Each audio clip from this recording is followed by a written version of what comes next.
வணக்கம் நண்பா. நிகழ்ச்சி மூலமாக உங்களை சந்திப்பதில் பெரும் மகிழ்ச்சி அடைகிறேன். வாழ்க்கையில் வெற்றி பயன் நோக்கி பயணம் செய்து கொண்டிருக்கிறீர்கள். இந்த பயன்கள் நல்ல முறையில் வெற்றி பெற என் அன்பின் வாழ்த்துக்கள். நீங்கள் நல்லா இருப்பீங்க. இப்போ இருக்கிறத விட 1000 மடங்கு அதிகமாகும்படி நம்ம சேனைகளை கர்த்தர் தாமே உங்களை ஆசீர்வதித்து உயர்த்துவதாக. நல்லா கவனிச்சு பாருங்கள்.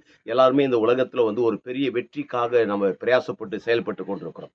அந்த வெற்றிக்கு மிகப்பெரிய அடித்தளமே என்ன என்றால் ஒழுங்கு தான். பாருங்க, என்ன ஒழுங்கு என்றால் 4 காரியங்கள். ஒன்று நேரத்தில் ஒரு மனுஷன் ஒழுங்காக இருக்க வேண்டும். நீங்கள் எந்த டிபார்ட்மெண்ட்டில் இருக்கிறீங்க, எங்கே ஒர்க் பண்ணுறீங்களோ, எந்த காரியமாக இருக்கட்டும், அங்கே டைமிங் ரொம்ப அவசியம். நம்ம இஷ்டத்துக்கு போகிறது, நம்ம இஷ்டத்துக்கு செயல்படுறது என்றால் அது வெற்றியை தடை பண்ணக்கூடிய ஒரு ஆயுதமாக இருக்கிறது. ரெண்டாவது, நீங்கள் பார்க்கும்போது சரீரத்தில் ஒழுங்கு.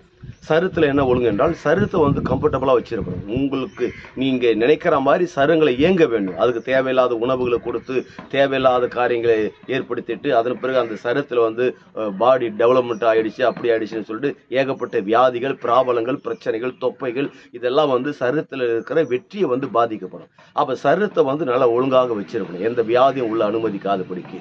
மூன்றாவதாக பணத்துடைய வரவு செலவுகள். பணத்தை எவ்வளோ சம்பாதிக்கிறோம், எப்படி பாதுகாக்கிறோம், எப்படி நிர்வாகம் செய்கிறோம், என்னென்ன காரியத்துக்கு நம்ம செலவு பண்ணுறோம் என்று ரொம்ப கேர்ஃபுல்லாக இருக்க வேண்டும். ஓகேங்களா? இந்த மூன்றாவது காரியம். நான்காவது காரியம் பார்க்கும்போது மனிதனுடைய உறவுகள்.